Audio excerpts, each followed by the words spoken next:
Good morning everyone. हमने पिछले video में फॉर्मल रिप्लाईज पढ़े थे।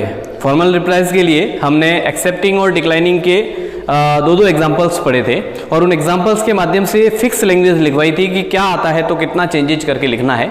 तो हम सभी को वो एक लैंग्वेज याद करके रखना। अब आगे हम लोग इनफॉर्मल रिप्लाई पढ़ते हैं। तो आज हम एक एक्सेप्टिंग और डिक्लाइनिंग ऐसे दो इनफॉर्मल रिप्लाई के जो है वो एग्जाम्पल पढ़ेंगे। तो हम ठीक से इसको समझ करके हमारी कॉपी में लिखना और उसके एग्जाम्पल्स भी हमको करना है। तो लीजिए हम शुरू करते हैं informal replies.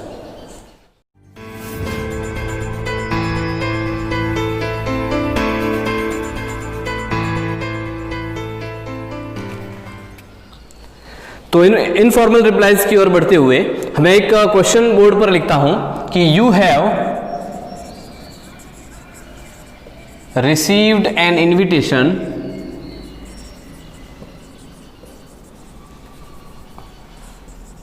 From your friend Rahul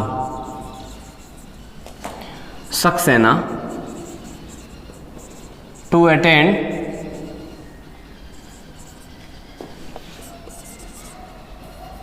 the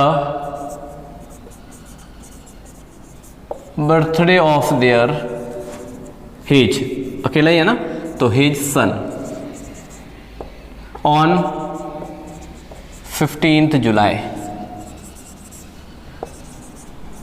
Write an informal reply to accept the invitation. अब यह हमारा एग्जाम्पल मैंने लिखा है जो पिछले वीडियो में जो फॉर्मल रिप्लाई में जिस प्रकार का एग्जाम्पल हमने लिखा था, मैं उसी प्रकार का एग्जाम्पल यहां पर भी लिखा है। क्वेश्चन दोनों में एक ही प्रकार का आएगा, यानी कि ऐसा ही क्वेश्चन पूछा जाएगा। लेकिन बस केवल हमें यह ध्यान रखना है कि ये वाली जो लाइन है ना, राइट अ फॉर्मल रिप्लाई, यानी कि यहाँ पर यह डिस्कस हुआ है, यानी यह क्वेश्चन जो पूछा है वो इनफॉर्मल रिप्लाई ये पूछा है। अगर यहाँ फॉर्मल रिप्लाई लिखा है तो हमको फॉर्मल लिखना है, अगर यहाँ इनफॉर्मल रिप्लाई लिखा है तो इनफॉर्मल हमको लिखना है। तो इसीलिए हम जैसा कि एक क्वेश्चन में लिखा है, हम इसमें इनफॉर्मल रिप्लाई लिखेंगे। जब हम इनफॉर्मल रिप्लाई लिखते हैं तो अब इसमें एक्सेप्टिंग है या डिक्लाइनिंग है, तो वो भी हमारे पेपर में दिया हुआ है कि एक्सेप्टिंग इन्विटेशन, यानी हमको इस इन्विटेशन को एक्सेप्ट करना है, ऐसा हम इस क्वेश्चन में लिखेंगे। तो चलिए मैं आपको एग्जाम्पल्स बताता हूं इसका। अब जब हम इनफॉर्मल रिप्लाई लिखते हैं तो उसमें एक बात का ध्यान रखना कि यह इनफॉर्मल रिप्लाईज जो है वो इनफॉर्मल लेटर्स की तरह लिखे जाते हैं। यानी जैसा हमने फॉर्मल में लिखा था कि फॉर्मल रिप्लाईज जो होते हैं उसमें हमेशा मैंने 2-3 पॉइंट्स लिखवाए थे कि हमेशा थर्ड पर्सन का यूज करना है ना, या आई वी यू इस प्रकार से शब्दों का प्रयोग नहीं करना है, ऐसा लिखा था। लेकिन ये ध्यान रखना कि इनफॉर्मल रिप्लाईज में एक बिंदु हमेशा ध्यान रखना है कि इसमें हम फर्स्ट या सेकंड पर्सन का यूज कर सकते हैं।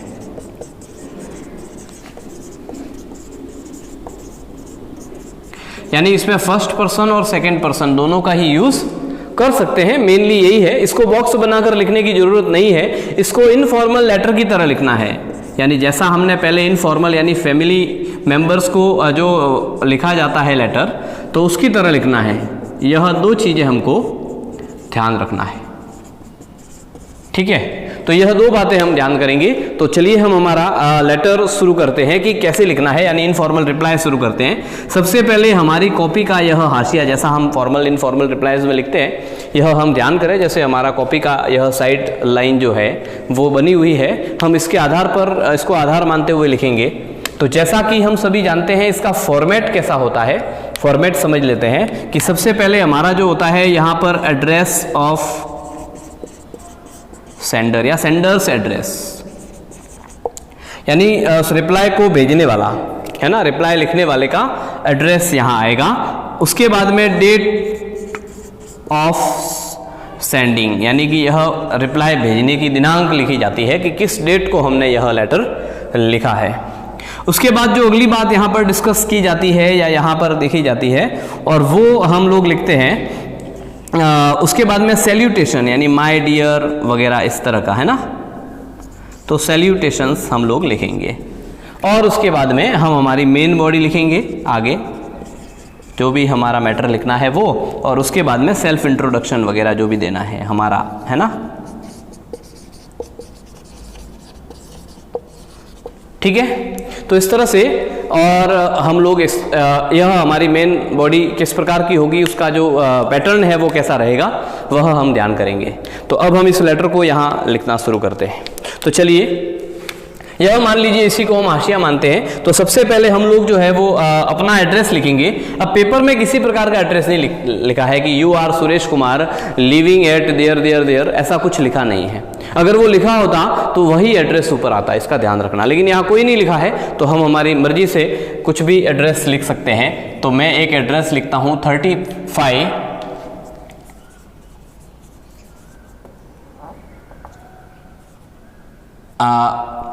गुलाबी शहर दौसा, ऐसा मैंने एड्रेस लिखा है। फिर एड्रेस के बाद में मैं यहाँ पर डेट लिखूंगा। अब हमारा जो यह मैरिज है वो मैरिज कब है, तो 15 जुलाई को है। अब 15 जुलाई को है तो हम उससे पहले ही लेटर लिखेंगे। तो इसके लिए हम यहाँ पर लिखते हैं 5 जुलाई, यानी 5 जुलाई 2020, कॉमा जो है वो ईयर के आगे करना है। फिर हम इसके ही नीचे लिखेंगे माय डियर। अब यहाँ पर देखिए हम किसको लेटर लिख रहे हैं, तो ज़्यादातर जो है वो हमारा फ्रेंड से ही उनको मिला है इनविटेशन, ऐसा पूछा जाएगा। इसके लिए हम यहाँ पर हमारा जो फ्रेंड है तो हम उसका नाम सीधा लिख देंगे माय डियर राहुल, है ना। तो इसीलिए हम लिखेंगे माय डियर राहुल या राहुल सक्सेना, ऐसा हम इसमें लिखेंगे। तो my dear Rahul, I am pleasantly surprised to receive your invitation to attend the birthday party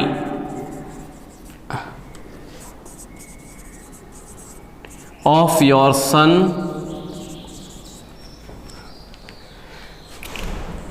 अब नाम नहीं लिखा है, हम उसका नाम भी लिखे क्योंकि हमारा रिलेशन अच्छा है तो हम लोग जो है वो उनके बच्चे का नाम, है ना, या अगर मैरिज भी है तो उस दुल्हा दुल्हन का नाम अवश्य लिखे। तो हमने लिखा योर सन विवेक। कब है, तो ऑन 15 जुलाई लिखा हुआ है, 15 जुलाई 2020। ठीक है, तो यह हमने पहली लाइन में लिखा पूरा। उसमें जो जैसा एग्जाम पेपर में पूछा था उसी पेपर में पूछे हुए के अनुसार हमने लिखा है। अब किसी भी तरह का इनफॉर्मल रिप्लाई आता है, हमको यह लैंग्वेज याद करनी है, बस केवल चेंजेज कहाँ करने हैं वो हमको ध्यान होना चाहिए कि हमें जो है वो चेंजेज करना है कि इन्विटेशन किसका है। अब मान लीजिए वहाँ बर्थडे है या मैरिज है या मैरिज एनिवर्सरी है, रिटायरमेंट फंक्शन है, उस फंक्शन का जिक्र करना और जो भेजने वाला है उससे क्या रिलेशन है उसका, है ना।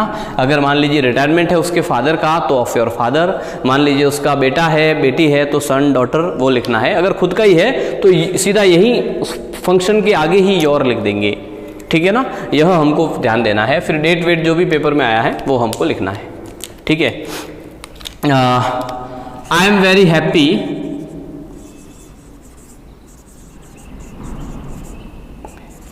टू नो दिस, यह जानकर मुझे बहुत ही खुशी हुई। वैसे ऊपर हमने लिखा है प्लेजेंटली सरप्राइज वगैरह, लेकिन फिर भी कोई बात नहीं, लिख सकते हैं। उसके बाद में आई रिमेंबर, कुछ पुरानी बात लिख दिया करो। आवर चाइल्डहुड डेज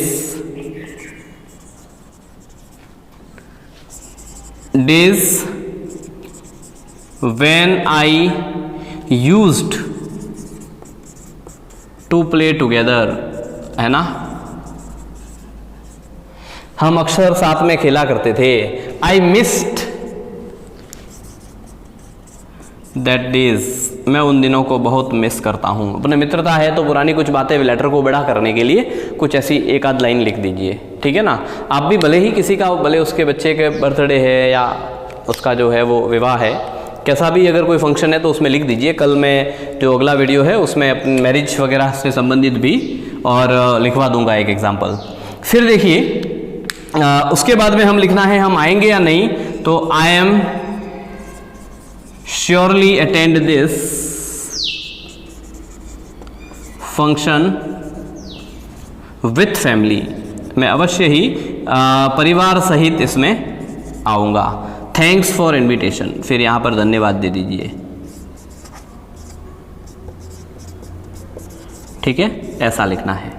फिर हमको यहाँ पर लिखना है योर्स लविंग फ्रेंड, तुम्हारा प्यारा मित्र। और उसके बाद में हम यहाँ पर नाम लिखना है, नाम पेपर में दिया है तो वो लिखना, नहीं तो हम हमारी मर्जी से नाम कोई भी लिख सकते हैं। तो आपने लिखा है नाम अपना सौरभ, ठीक है, त्रिपाठी, ठीक है। तो इस प्रकार से और हम यह एक्सेप्टिंग जो इनविटेशन है उसको हम लोग लिख सकते हैं। तो हम लोगों ने एक्सेप्टेशंस पढ़ा है ना, एक्सेप्टिंग इनविटेशन पढ़ा था। अब मैंने यही जो क्वेश्चन है उसको डिक्लाइनेशन में लिखना है, तो कितना चेंजेज होगा वो हम आगे बढ़ते हैं। देखिए जैसे कि हमारा क्वेश्चन था मैंने वही रखा है, और हमारा क्वेश्चन जो है वो है you have received an invitation from your friend Rahul Saxena to attend the birthday of his son on 15 July, यानी 15 जुलाई को उसके बर्थडे, उनके बेटे के बर्थडे पर उन्होंने बुलाया है।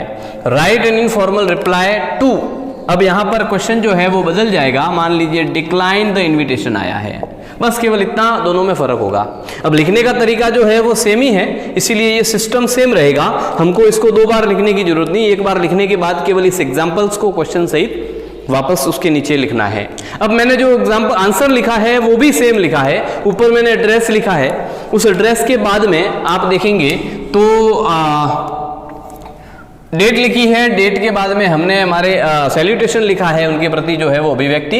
आई एम फिर pleasantly surprise to receive your invitation to attend the birthday party of your son Vivek on 15 July 2020, यानी 15 जुलाई 2020 को तुम्हारे बेटे विवेक के बर्थडे के लिए आपने मुझे इन्वाइट किया। I am very happy to know this, है ना, यह जानकर मुझे बड़ी खुशी हुई। I remember our childhood days when I used to play together, sorry यहाँ पर इस आई की जगह वी लिख देना, ठीक है ना, हम साथ में खेला करते थे, तो we used to play together, I miss that days, same है। बस कुछ नीचे जो लिखा था एक्सेप्टिंग वाला उसको डिक्लाइनेशन में चेंज करना है, तो चेंज कितना करना है तो वो समझना एक बार। हम चेंज करके लिखेंगे कि I would have loved to join you on this occasion but I have to go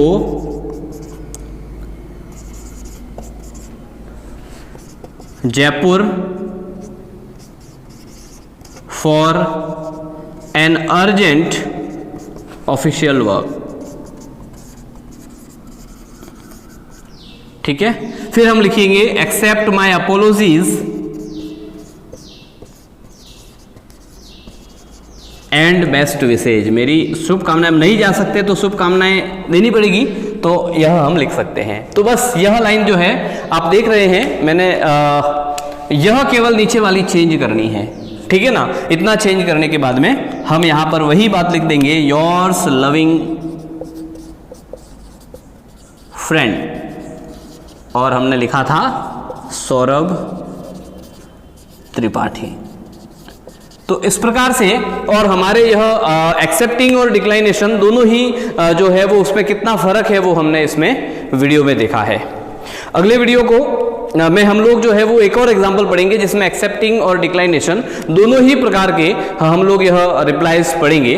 तो हम लोग जो है वो बिल्कुल एकदम पुराने भी जो फॉर्मल रिप्लाईज वगैरह है वो पढ़े, क्योंकि यह हमारे एग्जाम में फिक्स 4 नंबर का आता ही है क्वेश्चन, और शॉर्ट कॉम्पोजिशंस में बहुत ही इजी मटेरियल है यह, तो आराम से हम इसको फिक्स लैंग्वेज के अंदर, यानी एक एक कॉम्पोजिशंस इसको अगर रिप्लाई याद कर लिया, एक फॉर्मल एक्सेप्टिंग और डिक्लाइनेशन, एक इनफॉर्मल एक्सेप्टिंग और डिक्लाइनेशन, तो उसमें थोड़ा सा चेंजेज जो करना है वो हम आराम से करके और इसको हल कर सकते हैं। तो क्या करना, यह लिखना, और एक एक्सेप्टिंग इन्विटेशन जो है वो हमारी कॉपी में हमारी तरफ से भी लिखना एज ए होमवर्क हमको करना चाहिए। और पिछले जो फॉर्मल वीडियोस अगर देखने हैं तो आपको ऊपर आई बटन में मिलेंगे उसके लिंक, तो आराम से देख सकते हैं। पुराने वीडियोस जो भी है उसकी प्लेलिस्ट के लिंक्स आपको डिस्क्रिप्शन में भी मिल जाएंगे। तो आप अवश्य उनको देखना चाहिए और साथ ही इस समय में घर पर रह करके अच्छी स्टडी करें। Thank you.